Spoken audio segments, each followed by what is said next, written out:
श्री शिवाय नमस्तुभ्यम। राधे राधे। आप सभी दर्शकों का आपके अपने चैनल धार्मिक कथा और कहानियों में मैं आप सबका हार्दिक स्वागत करती हूँ। आज के इस वीडियो में आप जानेंगे कि ज्येष्ठ मास के कृष्ण पक्ष की त्रयोदशी तिथि कब है, यानी कि मई महीने का दूसरा प्रदोष व्रत आपको कब रखना है, क्या है तिथि और क्या है प्रदोष काल के पूजा का शुभ मुहूर्त। देखिए, प्रदोष व्रत हमारे हिंदू धर्म में एक विशेष व्रत है। यह व्रत भगवान शिव और माता पार्वती की पूजा के लिए समर्पित है। इस खास दिन पर पूजा अर्चना करने से भगवान शिव की कृपा से सुख समृद्धि और जीवन में सफलता की प्राप्ति होती है। हम आपको बता दें कि एक महीने में 2 बार प्रदोष व्रत आता है। इस दिन सुबह से लेकर शाम तक व्रत किया जाता है और भगवान शिव समेत उनके पूरे परिवार की आराधना की जाती है। साथ ही विधि विधान से पूजा अर्चना करने के बाद व्रत का पारण आपको करना चाहिए। इस दिन शाम के समय यानी कि प्रदोष काल में हम भगवान शिव की विधि विधान से पूजा करते हैं।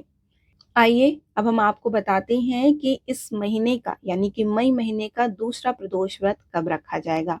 ज्येष्ठ मास के कृष्ण पक्ष की त्रयोदशी तिथि की शुरुआत 24 मई की शाम 7:20 पर हो जाएगी। वहीं इस तिथि का समापन अगले दिन यानी कि 25 मई की दोपहर 3:51 पर होगी। तो इस दिन भगवान शिव की पूजा प्रदोष काल में की जाती है, इसलिए ज्येष्ठ मास कृष्ण पक्ष का जो प्रदोष व्रत है वो 24 मई दिन शनिवार को रखा जाएगा। इस बार प्रदोष व्रत शनिवार के दिन पड़ रहा है, तो इसलिए इस व्रत को हम शनि प्रदोष व्रत कहेंगे।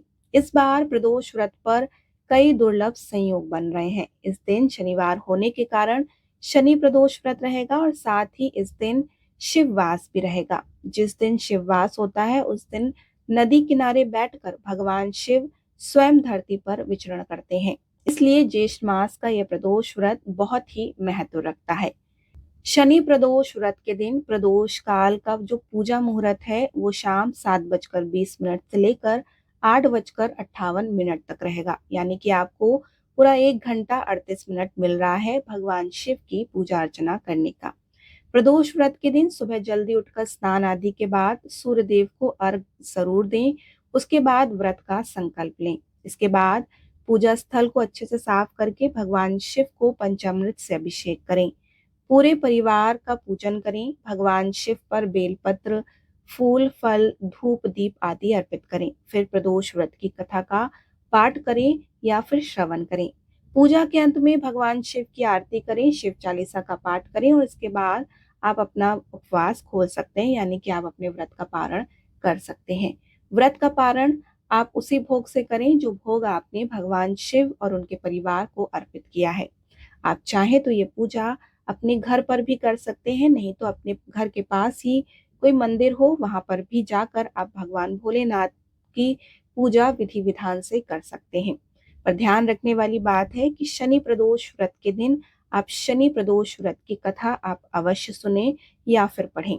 इस दिन शनिवार है तो भगवान शनि की भी आप पूजा अर्चना जरूर करें। शनि प्रदोष व्रत की कथा और उससे जुड़ी हुई पूजा विधि हम आपको अगले वीडियो में बताएंगे, उसको भी आप जरूर देखिएगा। आपको वीडियो कैसी लगती है हमें जरूर बताइए। वीडियो अच्छी लगे तो लाइक, शेयर और सब्सक्राइब करना मत भूलिए। राधे राधे।